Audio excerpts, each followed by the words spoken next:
Hello mga ante, thank you so much sa, ano nga ba, pag-tolerate sa mga trip ko. Ayun. Thank you so much. Grabe talaga, as in, ang galing talaga ni Ate Eds. As in, dati pa, sobrang humahanga na ako sa kanya. Kasi nga, ang galing-galing niya. Alam mo yan, yung pag kumakanta siya, galing sa puso. Okay? So, thank you so much. Thank you so very much. I truly appreciated the effort as in to the highest level. Diba nga, I got goosebumps. Ayun, so, ano, gusto niyo bang marinig yung version nung nag-request? Ay, partida. O si Ate Eds, magaling na sa Jasha. So, wag niyo akong i-compare and wag niyo akong i-bash. Kasi, may ano pa ako hindi pa ako magaling. May cough and colds pa ako.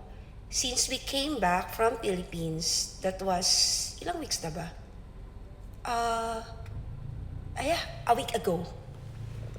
So ito na nga mga ante, ito na nga yung version ng nag-request. Okay? So ano ang simula na? Ayun, okay. Dali lang. Kasi ano, black yung nose ko. Okay, sige. Okay. Ikaw na lang ang siyang kulang sa buhay kong ito. Pangarap ko ang ibigin ka. Sa tuwing ikaw ay nariyan, sabay kong nadarama ang kaba at ligaya.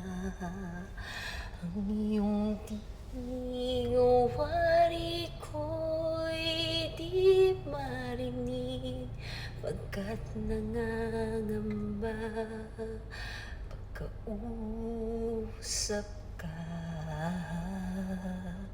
Kaya nais kong malaman mo ang sinisigaw nitong aking puso.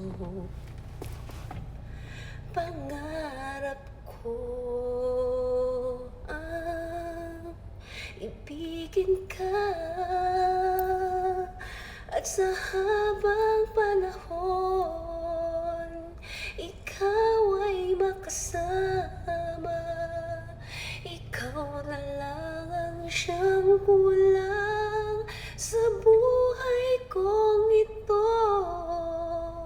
Pangarap ko ang ibigin ka.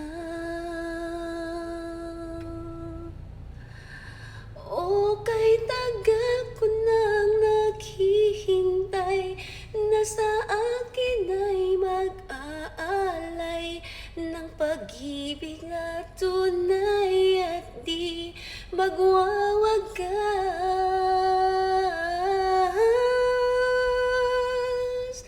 Pangarap ko ang ibigin ka, at sa habang panahon ikaw ay makasama. Ikaw na lang ang siyang kulang sa buhay kong ito. Pangarap ko, pangarap ko, pangarap ko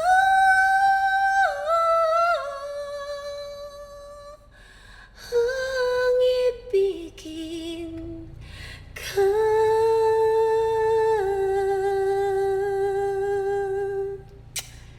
Sana nabigyang hustisya ko, pero mas magaling naman talaga si Ate Eds. Alam mo ko yung mga wannabe. So, konting practice pa. Siguro pag wala na akong cough and cold, mape-perfect ko na siya. Bye!